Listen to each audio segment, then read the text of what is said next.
Le 4 juin, Jésus dit « J'aime toutes les âmes, j'aime celles des purs qui vivent comme mon cœur le désire pour votre bien, celles des doux comme moi je suis doux, celles des généreux qui expient pour tous et continuent ma passion, celles des miséricordieux qui m'imitent à l'égard de leurs frères et sœurs.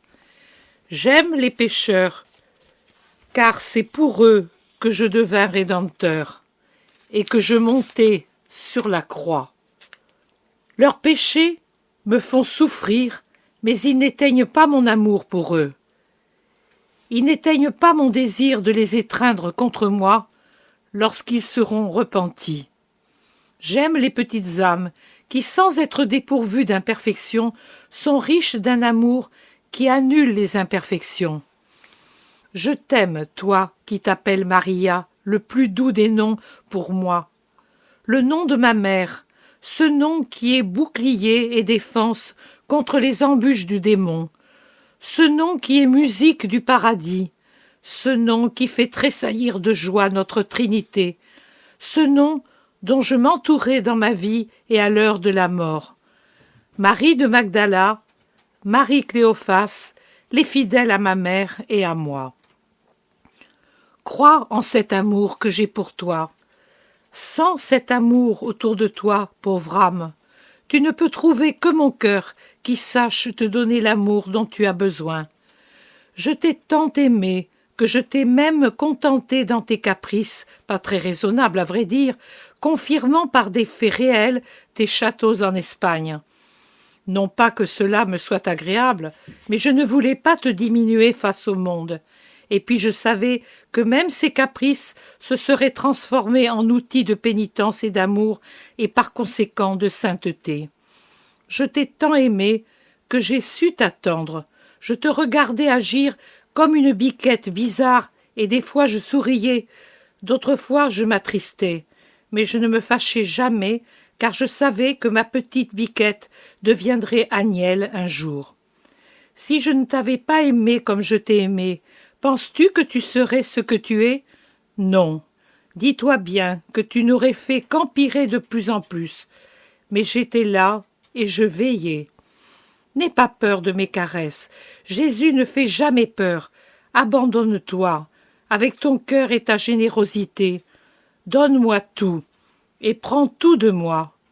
Hier soir, ce matin, tu as placé sur le grand bûcher du sacrifice pour la paix ton petit fagot de sacrifice, et tu l'y as mis avec un sourire tiré de l'amour, en luttant contre les larmes humaines qui voulaient monter, contre les chuchotements de l'ennemi qui voulait te troubler.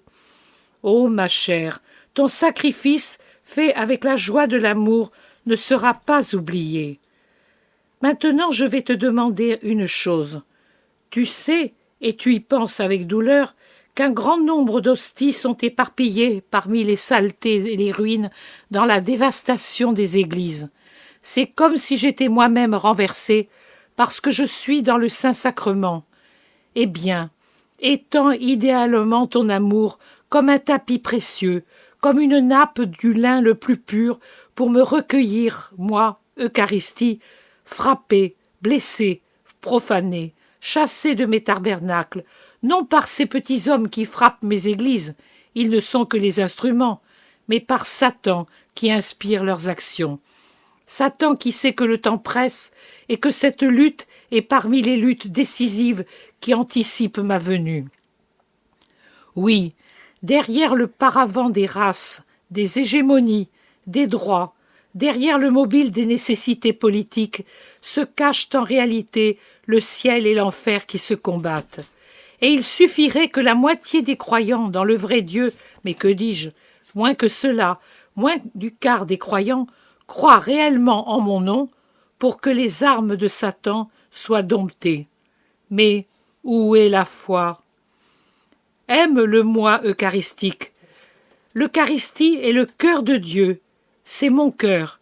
Je vous ai donné mon cœur à la dernière scène, pourvu que vous le vouliez. Je vous le donne toujours. Et vous ne concevrez pas le Christ en vous, et vous ne lui donnerez pas le jour si vous ne savez pas faire vivre son cœur en vous. Lorsqu'une créature se forme dans les entrailles d'une femme, qu'est-ce qui se forme en premier? Le cœur. Il en est ainsi pour la vie de l'esprit. Vous ne pourrez donner le Christ si vous ne formez pas en vous son cœur, en aimant l'Eucharistie, qui est vie et vraie vie, en aimant comme ma mère m'aima dès ma conception. Oh, quelle caresse à travers sa chair vierge, à moi, informe et minuscule, qui palpitait en elle avec mon petit cœur embryonnaire. Oh, quel frémissement je communiquais à son cœur à travers les replis obscurs de l'organisme, des profondeurs de ce tabernacle vivant où je me formais, afin de naître et de mourir pour vous, en crucifiant le cœur de ma maman à la même croix pour vous. Mais ces mêmes frémissements, je les communique à votre cœur quand vous me recevez. Votre pesanteur charnelle et intellectuelle ne vous permet pas de les percevoir, mais je vous les donne. Ouvre-toi entièrement pour me recevoir. Plusieurs fois par jour, je ne peux pas te dire à chaque instant, mais si tu étais un chérubin et non une créature qui connaît les faiblesses de la matière, je te dirais à chaque instant, répète cette prière. Ô Jésus, qui est frappé dans nos églises par la main de Satan, je t'adore dans toutes les hosties détruites et éparpillées dans les décombres. Prends-moi pour ton ciboire, ton trône, ton autel. Je sais que je ne suis pas digne, mais tu aimes rester parmi ceux qui t'aiment, et je t'aime pour moi et pour ceux qui ne t'aiment pas. Que la douleur m'empourpre comme du sang, afin que je devienne un digne ornement pour te recevoir, toi qui veux être semblable à nous en ce temps de guerre.